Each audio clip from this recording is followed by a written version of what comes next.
भगवान पिता रात्रि शरदोत्फुल्ल मल्लिका वीक्षरन्तु मनश्चक्रे योगमायामुपाश्रिता।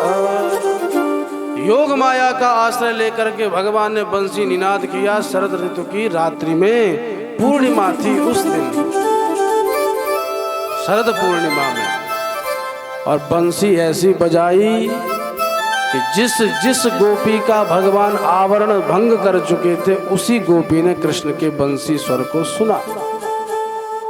और जैसे ही कृष्ण का बंसी स्वर सुना तो कान में बंसी तान पड़ते ही घर का भान भूल गई समस्त गोपियां और दौड़ी चली गई श्री कृष्ण से मिलने।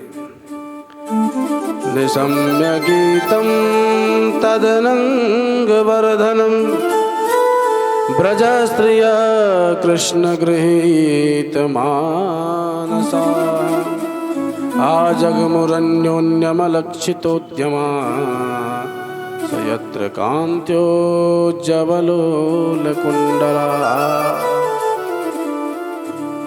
जो गोपियां घूंघट उठाने से डरती थी, बाहर निकलने से घबराती थी, आज घूंघट उड़ता चला जा रहा है।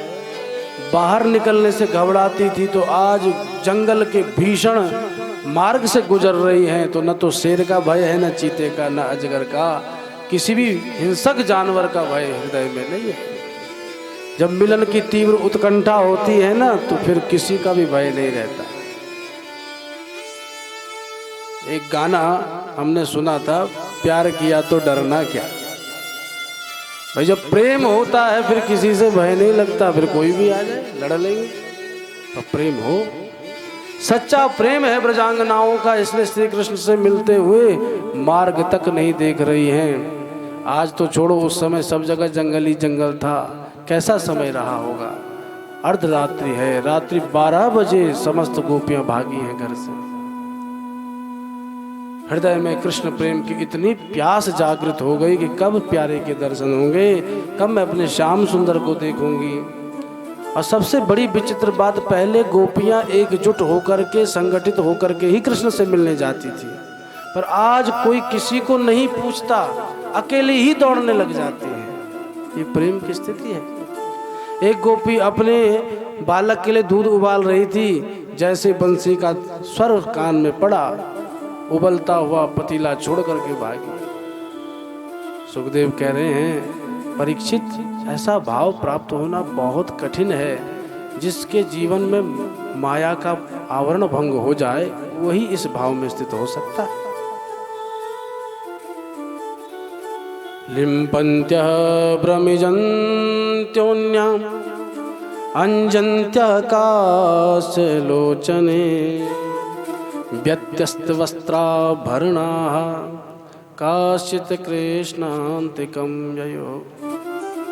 एक गोपी अपनी आंखों में सुंदर काजल लगा रही थी। काजल लगाते लगाते जैसे स्वर पड़ा तो एक आंख में तो काजल लगा लिया, दूसरे में बिना काजल लगाए भागी चली गई। एक अंगराग लगा रही थी, अंगराग समझते हैं, डेंटिंग पेंटिंग क्रीम पाउडर खूब लगा रही थी। एक गाल में खूब लगाया पाउडर, पर इतने में महाराज अचानक बंसी स्वर कान में पड़ा तो दूसरे गाल पे लगाना भूल गई और ऐसे बावरी होकर के दौड़ी भागी चली गई। एक वस्त्र पहन रही थी, पर जैसे ही बंसी स्वर सुना तो वस्त्र कौन सा कैसा पहनना चाहिए उसका कोई भान नहीं और उठपटांग कपड़े पहन के चली गई। व्यत्यस्त्र वस्त्राभरणा। जब हमारा प्रेम इतना होता है तो हम ये नहीं देखते हम कैसे हैं। प्रेम दिखावे का विषय नहीं है, प्रेम आत्मा से प्रकट होता है। अगर हमारे जीवन में प्रेम नहीं है ना, अपनी पत्नी के प्रति, बालकों के प्रति, तो फिर जीवन किस काम का है। प्रेम से ही तो जीवन चल रहा है। पर भगवान से प्रेम हो जाए तब तो कहना ही क्या है, भागी चली गई। एक गोपी भागने लगी तो इसके पति ने कहा, कहाँ भाग रही है। वो कुछ बोल नहीं पाई तो पति ने जबरदस्ती उसको पकड़ करके कमरे में बंद कर दिया और कुंडी लगा दी, बाहर से ताला मार दिया। पर गोपी कोई साधारण नहीं थी, हमने पूर्व में बताया था ना, दंडकारण्य के संत मिथिलापुर की नारियां के सबसे पहले कृष्ण के पास पहुंच गए। अब विचार करो, अगर गोपांगनाएं कोई साधारण होती स्त्री तो क्या वो प्राण अपने देह से पृथक कर सकती थी? बड़े बड़े योगी लोग ही ऐसा योगाभ्यास कर पाते हैं, पर गोपी ने सहजता से कर लिया, क्योंकि वो पूर्व जन्म की बड़ी बड़ी सिद्ध शक्तियां हैं।